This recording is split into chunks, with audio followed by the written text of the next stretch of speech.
There's some plants that are just absolutely beneficial in the garden to attract beneficial insects and to create habitat for wildlife.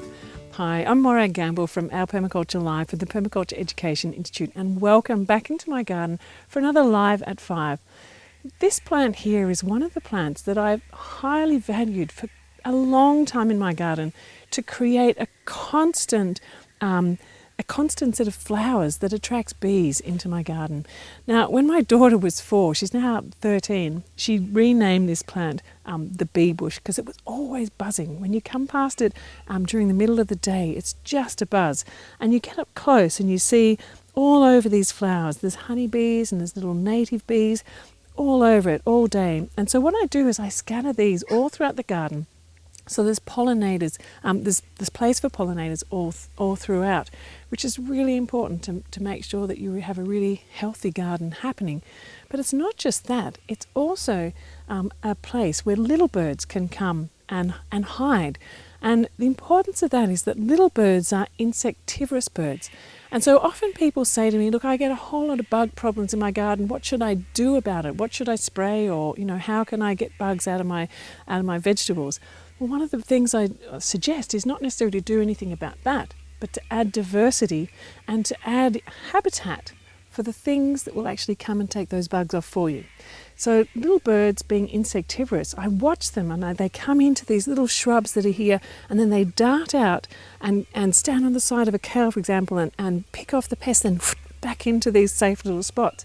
And it's important because they feel threatened by larger birds above, and particularly in urban environments, they feel really threatened by a lot of those birds. So having these scattered through your garden in a way that birds can sort of go over from one to another is really important. So apart from it being a really important habitat for those beneficial insects and for your bird helpers, these are also medicinal and culinary plants. So this one here is a perennial basil, and it's actually a Tulsi. This one here has quite soft, I'll try and find a section, here we are. It has soft leaves, and it's kind of called also Clove basil, and it can get to 2 meters high. It's quite a large basil. So if you're in a small spot, you can keep it trimmed, that's absolutely fine, or you can sort of stick it around the edges as a sort of a hedge around your garden too, to create a nice little hedge where the birds can hang out and the pollinators can come. But the leaves of this you can use to add into medicinal teas, and you can often find Tulsi teas in health food stores, and they're quite expensive, whereas all you need is a couple of leaves from this and pop it into a tea. It could have some honey or turmeric or ginger, and it makes a fantastic tea, one to have regularly to help build your immune system, but also to fight coughs and colds if you're feeling a little bit under the weather. Now, it's really easy to propagate. You simply need to take just a section of the plant, and I always just take off these top flowering sections, trim off some of the bottom leaves, and then just have 2 nodes, maybe take a few more leaves off there. 2 nodes, the nodes being where the leaves came out before, into the ground, and then just leave that above and that will sprout again. So it's really easy to do that. But also you can see on the top here, it has massive amounts of seed heads. So once they go brown like these, you can start to and crispy and dry, you can hear it, the dry sound. Take them off and you just rub that around in your hands, and you'll see all the little black seeds inside.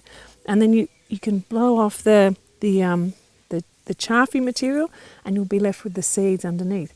Now, you can either plant those, share them around, or you can even eat them too and add them into curries and grind them up, and they're really, really nice like that. So the other plant that I've got here is a sacred basil, or perennial bush basil.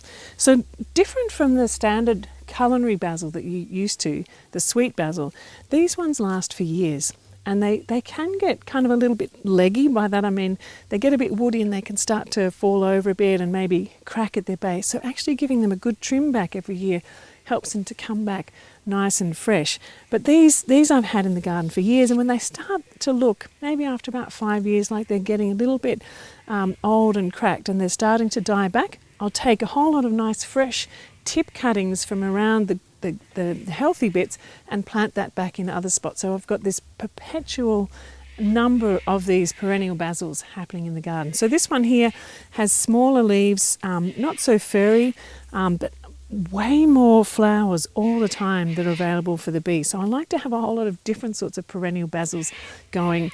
And then I also always collecting the leaves and popping them into salads or stir fries or soups, anything that requires that kind of like really aromatic basil flavour, pasta sauces.